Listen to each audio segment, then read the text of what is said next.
This is the transition on Atlantic Television Network.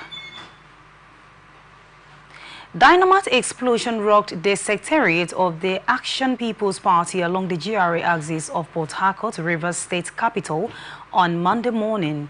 It was gathered that the incident occurred in a wee hour of Monday precisely around 1 a.m. The assassins allegedly threw substance believed to be dynamite into the building housing the secretariat, shattering windows and doors, as well as destroying other property of the party.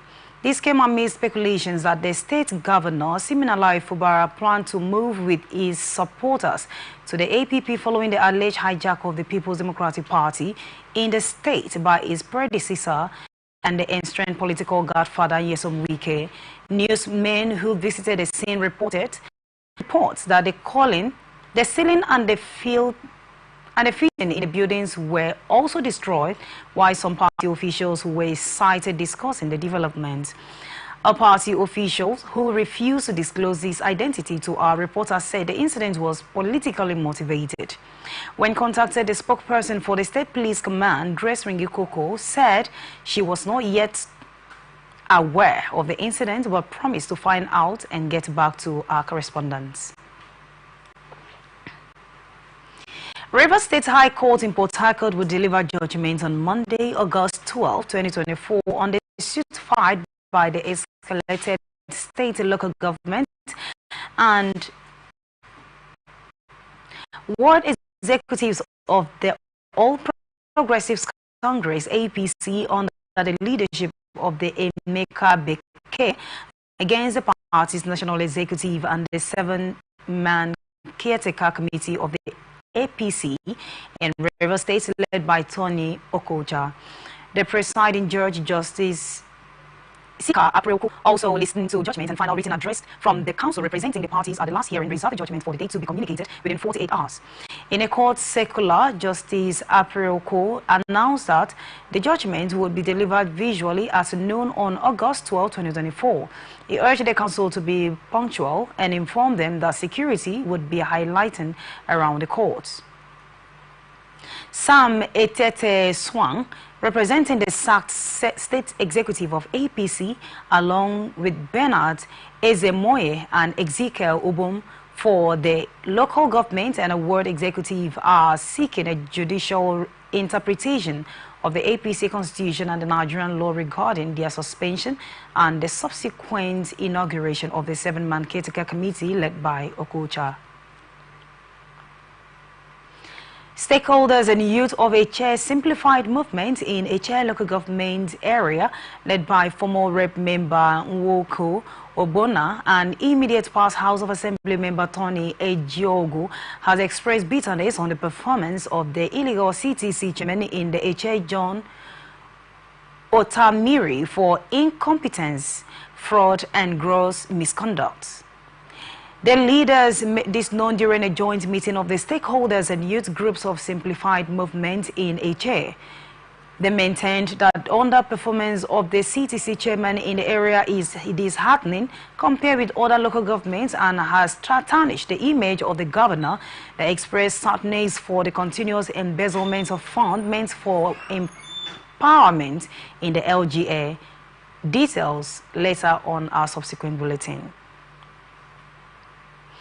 Movement of the University of Benin Edo State has set up a committee to investigate allegations of sexual harassment against a professor in the Department of Philosophy.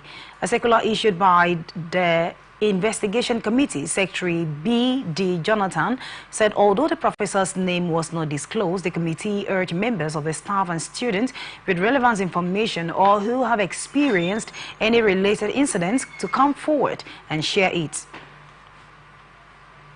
This is coming after the institution took the decision after an unnamed female graduate of the university called out the lecturer on the social media, while the university as alum also alleged that she suffered untold sexual harassment from the said professor during her undergraduate studies. Edo State's Police Command has commenced investigation into the mysterious death of the Fidelis Osage in the Auchi area of Edo State. Fidelis, an employee of the Valchi Fast Food and Bar, is reported to have died under questionable circumstances after allegedly being summoned by his employer, Valentine Oyemike, in the early hour of the morning. The State Police Public Relations Officer Moses Joe said the case has been transferred to the State Criminal Investigation Department, while the deceased wife,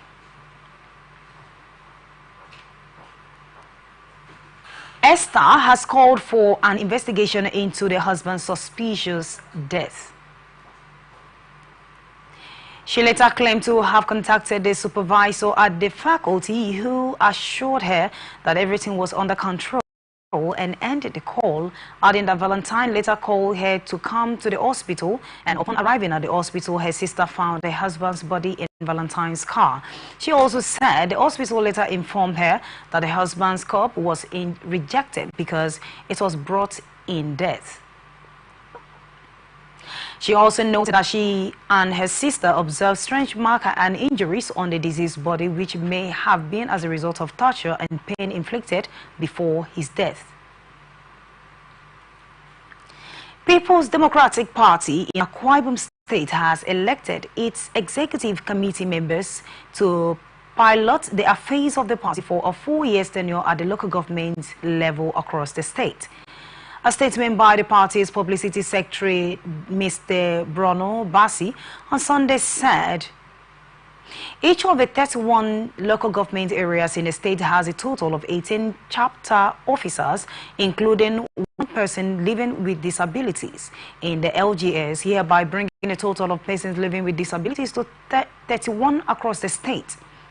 The statement said the state's governor, Umoino, was among the eminent members of the party elected as national delegate out of the 31 delegates elected in each of the local governments, adding that the governor, in his goodwill message to all the local government areas which the elders and the stakeholders delivered, of the party, praised the unity of purpose and dog resolve to victory that has remained as the defining trait of the party in the state.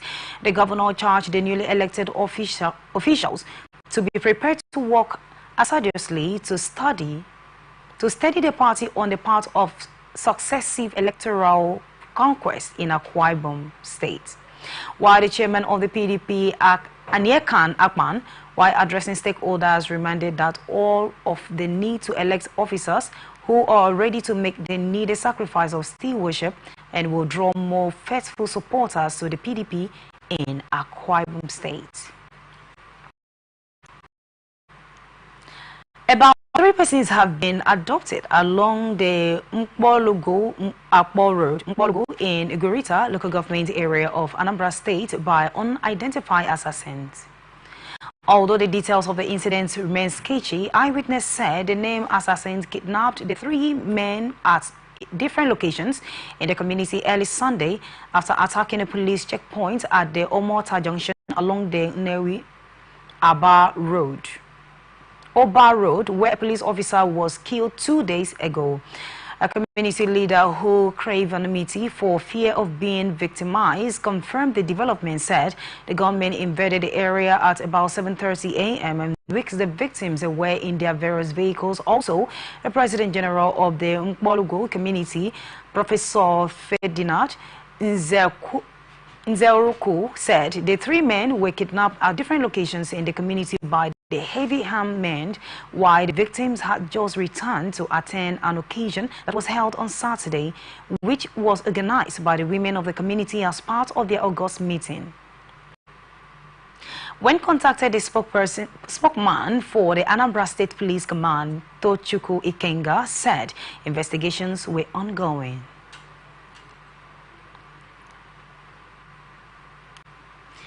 Indigenes of Ako community in Igbo Etiti local government area of Enugu State has cried out over the alleged killing of 4 youths of the village.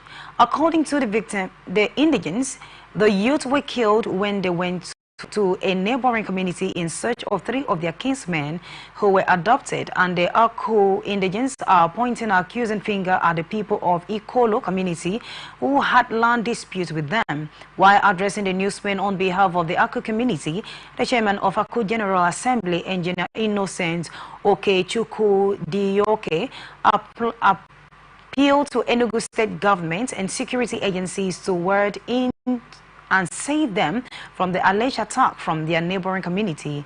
Enugu State Police Public Relations Officer DSP Daniel Ndukwa, who confirmed the incident, said that security agencies were deployed to the place to restore peace. Analysts has advised Nigerians to stop using equipment and appliances that are faulty. Speaking on Atlantic Television Network program ATN Sunday, an economist and public affairs analyst Deima Emmanuel George said that Nigerians should fix failed equipment to avoid danger. The analyst urged Nigerians to avoid some cultural belief that has made them to be lackadaisical and complacent. Now to shape the next generation of leaders. So some of these cultural practices and beliefs that have stalled our development, that has made us to become people that are lackadaisical and complacent with our health and well-being, we need to correct these abnormalities.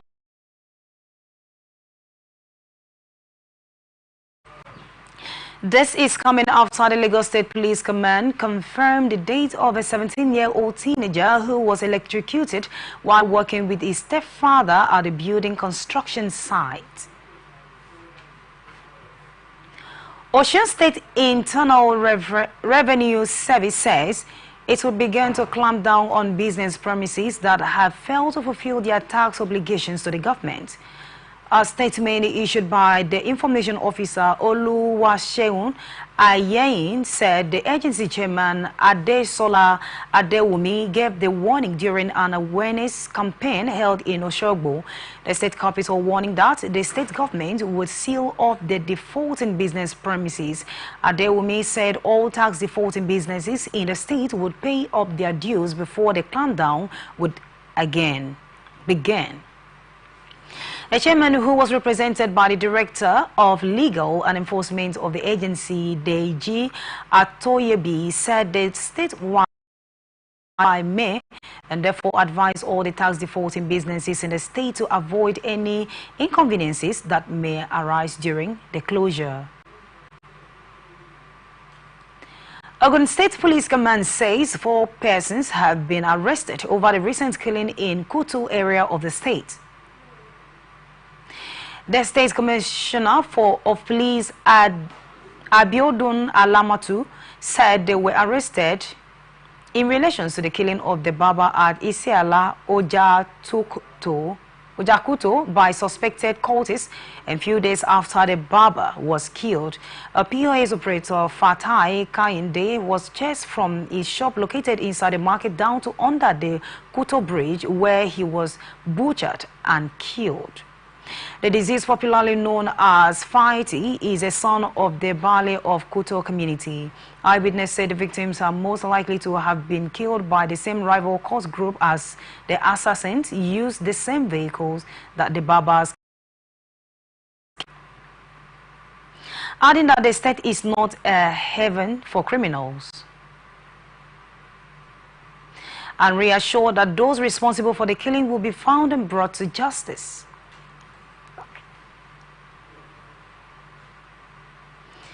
Nigeria Security and Civil Defense Corps has deployed over 10,000 agro rangers across 19 northern states, including the Federal Capital Territory, to safeguard farmlands and protect farmers. The initiative is part of the ongoing effort to enhance food security in the region and other parts of the country. The NSCDC spokesperson Babawale Afolabi, who disclosed this, said the core commitment to protecting agro-allies investments and ensuring the safety of farmers and their crops will While the agro rangers are also tasked with mitigating conflicts between the farmers and herders, promoting peace coexistence and preventing demands. Afolabi said a deployment a collaborative effort between the NSCDC, the Federal Ministry of Agriculture, and the international organizations to address the critical issues of food security. Adding that no fewer than 165 farmers were killed by bandits between January and March this year, underscoring the severity of the security challenges faced by the farmers. It is also said the farmers in a state like Borno, Sokoto, Niger, and reporting that only the loss of crops but also the dates of the colleagues due to the bandits' attack. Many have been forced to abandon their farm aims the rising violence, stressing that the ongoing food inflation crisis, driven by factors such as the removal of the fuel subsidies and rampant insecurity, has led to the concern about the future of food availability in the country. You are watching The Transition on Atlantic Television Network. We return after this break.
Welcome back. If you're just joining us, this transition on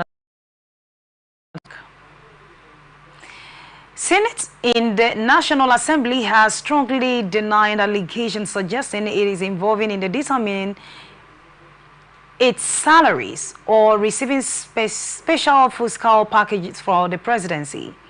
The claims, which emerged during a visit by the members of the House of Representatives to the former president, spread public debate. A statement released by the Senate spokesman Yemi Adaramodu, representing the APC Ekiti State South, who disclosed this in Abuja, said the Senate described the allegations as an attempt to crucify the legislature by the censorship of the political hypocrisy, adding that no senator has received any financial patronage from the presidency. Adaramodu also said the executive arm of the government, through its various ministries and agencies, is responsible for awarding contracts for the constituency projects, while the funds allocated for these projects vary depending on the numbers of constituencies in each state. And the intention is to ensure that every region of Nigeria benefits from federal resources. He reaffirmed the Senate's commitment to upholding the economy and growth of Nigeria, insisting that it is only received when it's constitutionally allocated to, and it would never seek additional package from other branches of government. Ruling All Progressives Congress has begun consultations with the leadership of the Senate to facilitate the reinstatement of Senator Ali Ndume as the chief whip. The move comes a month after Ndume, representing Borno State Senatorial District, was relieved of the position for repeated public criticisms of President Bola Tinubu and the ruling APC. The Borno lawmakers claimed that the president had been caged and shielded from feeling the hardships Nigerians were passing through, an action that hiked the ruling party. Ndume was immediately replaced by the senator representing Borno North, Taya Mongono, following the directive issued to the effect in the letter written by the APC National Chairman Abdullahi Granduje and National Secretary Senator Bashiru Ayibola. The request was put to voice vote by the Senate President Godswill Akpabio and lauded affirmed by all the APC senators. Last Tuesday, a sober-looking Dume took journalists after a 2-hour closed-door meeting with the National Working Committee in Abuja that he had tendered an undeserved apology to the APC. Confirming the developments, the APC National Chairman Granduje said Ndume's apology was accepted, describing the situation as a family affair. Analysts say the call for the resignation of the Inspector General of Police resignation is a misconception. Speaking on Atlantic Television Network program ATN Saturday, the national president of the South-South Youth Initiatives in the Imembe, Xavier Oscar, said the demand for the sack of the Inspector General of Police should include the President, Bola Tinubu, as well as the Managing Director of Nigeria National Petroleum Company Limited, Mayor Kari, stressing that Nigerians have lost hope in the renewed hope agenda of the President. Should be first on Mr. President. The call for sack or resignation should also be for the Group Managing Director of NNPC, the CEO of NNPC, Melekiari. He actually have to be sacked. He actually have to resign. I think this approach that the protesters are supposed to take directly to. This approach is supposed to protect directly to their domain, even to their personal abode. We should protest to their personal house. We should protest to their direct house. Because we are suffering. They have put us in this hardship. They have put us in this sorrow situation. And you say we should not speak because we are afraid of you. Are we afraid of you? We are not afraid of you. So why shouldn't we speak? This protest should go to the house of Melekiari and not to his office alone. Melekiari, the group manager of director, the group manager of NNPC, should be sacked, should resign. It doesn't mean well for Nigerians. We are aware of this issue between Bola Ahmed Tinubu and himself. We are told that he employed Bola Ahmed Tinubu in Mobile. And that's why Bola Ahmed Tinubu returned him for this second tenure or third. Imambe Xavier also advised President Tinubu to resign, considering that his actions are below expectations of Nigerians. This is coming after the End Bad Governance in Nigeria Organized Committee demanded the dismissal of the Inspector General of Police, Kayode Ebetokun, in response to the killing of the protesters. This demand was made during a candlelight symposium held in honor of these victims at the White House in Ikeja, Lagos State on Friday. Former presidential candidate Peter Obi has expressed his deepest condolence to the families of those who lost their lives during the recent End Bad Governance protests. A statement raised on X on Sunday, Obi mourned the loss of lives, including security personnel who died during the demonstrations, and also wishes a speedy recovery to those injured during the protests and assured them that their sacrifice would not be forgotten. The former presidential candidate urged leaders to hear the cries of the people and address their legitimate demands promptly, adding that the need for urgent action to tackle pressing issues such as insecurity, corruption, hardship, and poverty, which fuel the protests, cannot be overemphasized. Independent National Electoral Commission has identified electoral offences as one of the major threats to free, fair and credible elections in Nigeria in view of the upcoming Edo State governorship elections. The Commission said electoral offences has also increased political tension and triggered violence in some quarters of the state. Head Legal Department, Legal Service, INEC Office, Edo State, Rita Amadi, who disclosed the assertion in a paper presented at the one-day engagement with youth group in Edo State on the role of the youth ahead of the September 2024 election, governorship election, represented by Oba Obonifo, the legal advisor officer in the Benin office. In a paper titled Electoral Offences and Penalties, said the essence of the presentation was to mitigate the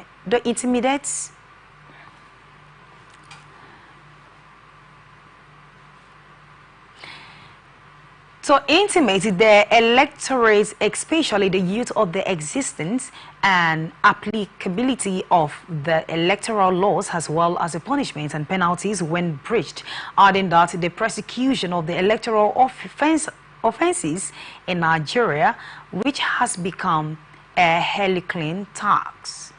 According to her, one of the major hurdles against the effective prosecution of electoral offenses is the abject inefficiency of the criminal investigation in Nigeria, adding that effort of mitigating electoral offenses would only become effective with the arrest, prosecution and sanctioning of the offenders to end the reign of impunity. The INEC legal officer said the commission's chairman, Professor Mahmoud Yakubu, said although the commission is empowered by the Electoral Act to prosecute electoral offenses, it lacks the power and resources to make arrests and thoroughly investigate the offenses, and advise all political stakeholders to assist the commission to fulfill its mandate as an election management body to enlighten its agent supporters or partners to do away with the do-or-die mentality in the electionary process. People's Democratic Party has described the Supreme Court judgment granting autonomy to the local government as a potential receipt for trouble. A month after the judgment, PDP National Publicity Secretary Debo Olugumba addressed the World Press Conference in Abuja on Monday, stating that the matter is not yet settled. This is coming after the July 11, the Supreme Court ruled that the 36 state governors can no longer control fund meant for the 774 local government areas in Nigeria. The judgment delivered by Justice Emmanuel Jane affirmed that the local governments must manage their own funds, reinforcing their financial independence, and also declared that state government lack the authority to appoint caretaker committees for local councils, recognizing only democratically elected local government. Oyo State Governor Seyi Makinde, who is the vice chairman of Nigerian Governors Forum, had warned that the public will bear the consequences of the judgment, adding that the PDP is currently reviewing the judgment and stressed the importance of addressing issues of its magnitude through dialogue rather than through the courts.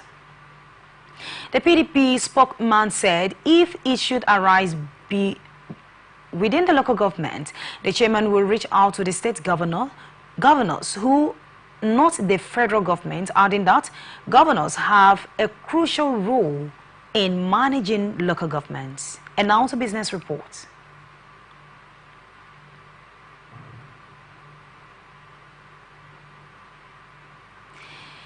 Socio-Economic Rights and Accountability Project has urged President Bola Tinubu to investigate the $1.5 billion World Bank loan obtained by the 36 states of the Federation and the Federal Capital Territory. The group also urged Tinubu to probe the alleged mismanagement of the Chinese loan of $3.12 billion obtained by the federal government. Serap asked the president to direct the Attorney General of the Federation and the Minister of Justice, Lateef Fagbemi, and appropriate anti-corruption agencies to promptly and thoroughly investigate how the loan was spent, thereby reducing poverty and social protection across the state.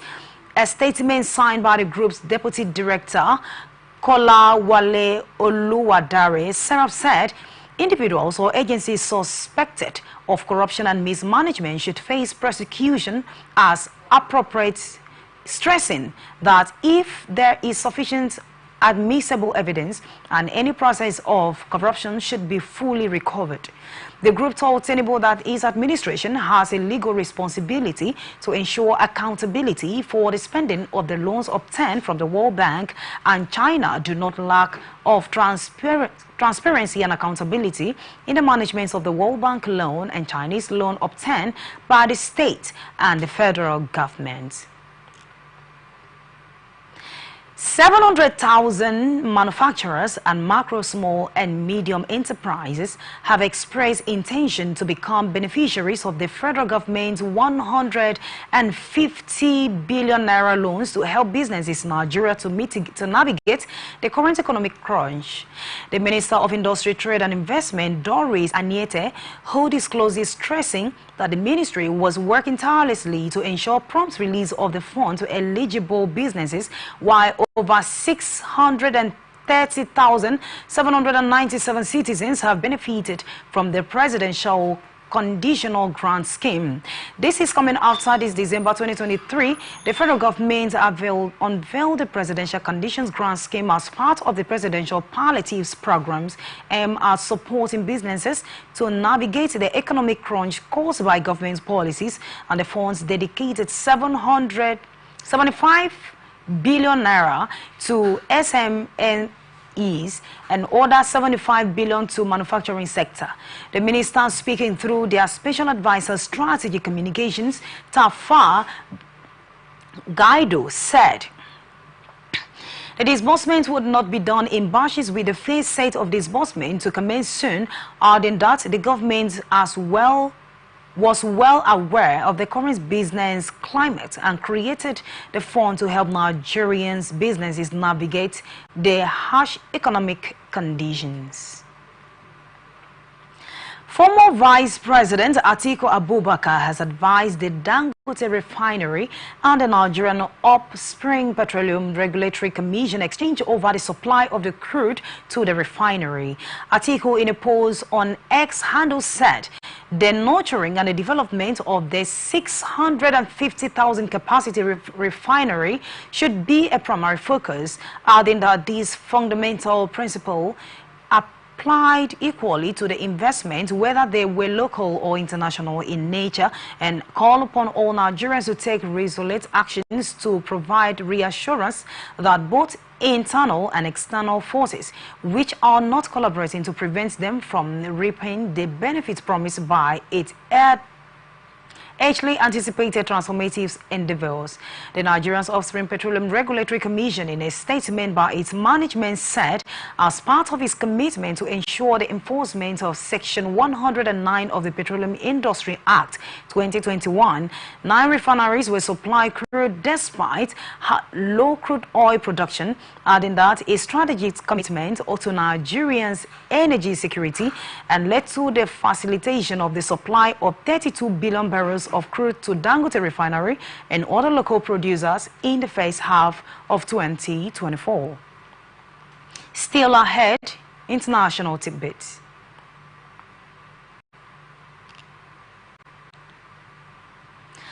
At least 12 people were confirmed dead after a landslide at a massive rubbish dump in the Ugandan capital, Kampala. Rescuers were continuing to dig through the waste in the hope of finding more survivors after the landslide, which followed week of torrential rain, and 36 acres Kitozi landfill is the only one saving the whole of Kampala, a city home to an estimated 4 million people. Kampala Mayor Chris Luwago said it was a disaster that was bound to happen, while the city authorities have reportedly been trying to find a new site for many years. A huge hill formed by the build-up of rubbish collapsed late on Friday night by burying houses on the edge of the site while residents were asleep.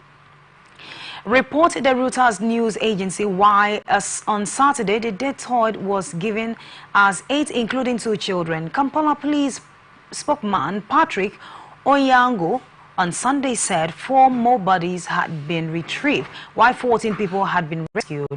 Onyango said some 1,000 people had been forced to leave their homes because of the landslide, and did not specify how many had been living on the site or whether they were living nearby, adding that many people earn their living by toiling through the piles of the rubbish, looking for something that can be resold, while the Uganda's Red Cross was being providing tents to those in the need of a temporary shelter. Brazilian authorities have recovered the bodies of the 62 people who died when their plane stumbles from the sky.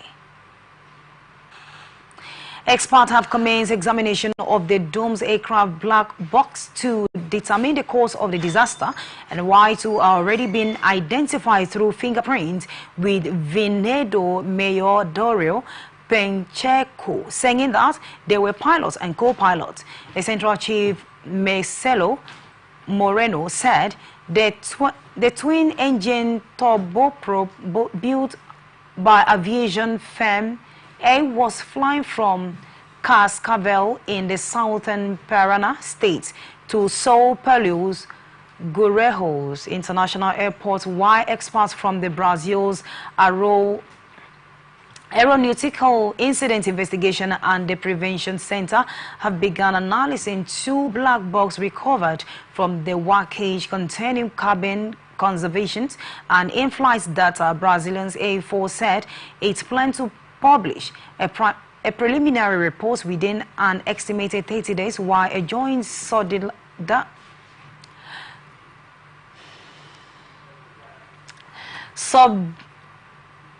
subsidiary of the European Grand Airbus and Italy's Leonardo said its experts will assist in the investigation, while the plane is used since 2010 was in compliance with the current standard, and the National Civil Aviation Agency said the 4 crew members were all fully certified.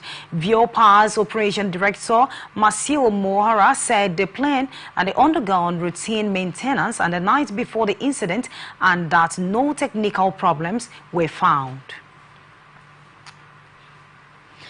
U.S. Vice President Kamala Harris has condemned the loss of civilians' lives in an Israeli air attack strike against the school building in Gaza on Saturday. The director of the hospital said more than 70 people were killed at the building, which sheltered displaced Palestinians, and they reinstated calls for the hostage deal and the ceasefire, echoing commitment made by the White House. An Israeli military spokesman said all Taba and schools save an active Hamas and the Israeli Jadid military facility, which Hamas denies. Speaking at a campaign event in Phoenix, Arizona, Ms. Harris said Israel has a right to go after Hamas, but also had an important responsibility to avoid civilian casualties, adding that Saturday's airstrike has been criticized by Western and regional powers, with Egypt saying it showed Israel had no desire to reach a ceasefire or end the Gaza war.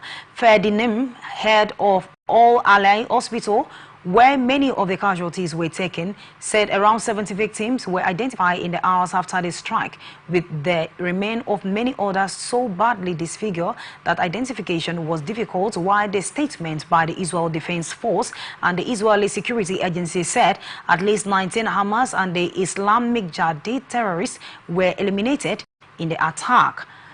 President Volodymyr Zelensky has confirmed for the first time that the Ukrainian military is conducting a cross-border offensive inside Russia's western Cossack region. Late Saturday night, Zelensky said Ukraine was pushing the war onto the aggressor's territory, while Russia's foreign ministry said its army would deliver a tough response to the incursion. Kyiv launched the surprise attack and had advanced more than 10 kilometers inside Russia, and Russia says 76,000 people have been evacuated from border areas in the Cossack region. This is the deepest raid into the country since Moscow began its full-scale invasion of Ukraine in February 2022, while Kyiv had several other regions came under the Russian drone and missile attack overnight, killing 2. And next, entertainment news. American rapper and record executive Rick Ross has been sued for not making his show wheelchair accessible. A disabled man, Darius Slaughter, sued the singer over his failure to make his popular car and bike show to accommodate disabled attendees. Strater alleged that despite purchasing a ticket and managing for arranging for traveling and lodging. He was unable to attend the event at Rose 235 acres estate rubbled and promised land in the Fayetteville, Georgia, while the plaintiff, who has been disabled since suffering a traumatic spinal cord injury in 2018, contacted the event organizers 2 weeks in advance to inform them of his needs. Adding to the grievances, Slaughter claimed that he showed organizers had promised refund to everyone who couldn't get into the event, but says he never received any follow-up or compensation. And now to sports news. Norwegian club FK Bodo Glimt has announced the signing of Nigerian forward Sunday Gift. Sunday, who joined Bodo Glimt from P Sport Academy, paying a 4-year contract. The 18-year-old stated it is a dream come true to join the Elixirian side. He told the club's officials website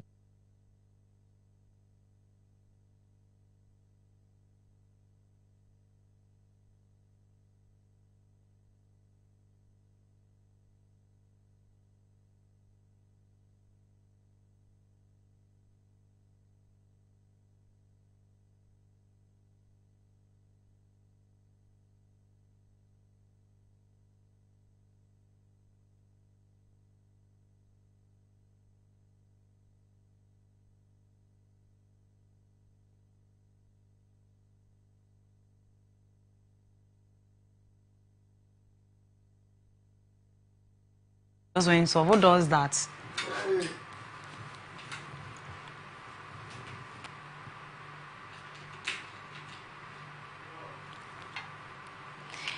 Sunday told the club's officials website that it is a great experience for her to sign her first professional contract with such a big club as Glimt.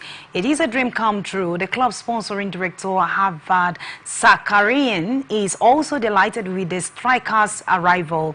He stated, "Gift, we have followed each other for a long period and he has previously visited us during a training stay." Fulham star Alex Iwobi is looking forward to the state of the new Premier League season.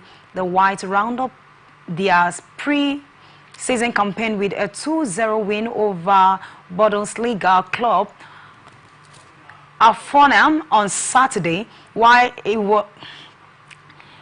Iwobi made both goals for Emile Smart, Rowe and Adama Torre. The Nigeria international declared afterwards that he can't wait for the new campaign to kick off. Chelsea have suffered a major injury blow ahead of their Premier League opener with Manchester City on August 18. This is coming after Chelsea captain Reece James has reportedly suffered an injury setback ahead of the Manchester City clash at the Stamford Bridge on Sunday. This was disclosed by the football transfer expert Fabrizio Romano in a tweet on his X account at the weekend. James will not be starting the season in a good health as he picked up a hamstring strain in training, while the England international missed out on most of the 2023-2024 season after injuring his hamstring multiple times. And that's the size of the package. Thanks for joining us. I am Immaculata Irikana. You can join us on all our media platforms: Facebook and YouTube, Atlantic Television Network, Instagram and TikTok, Atlantic TV Network 1, X, Atlantic TV Net. You can also watch us live on our website, atlanticnetwork.tv. Peace and unity are the pathways to progress.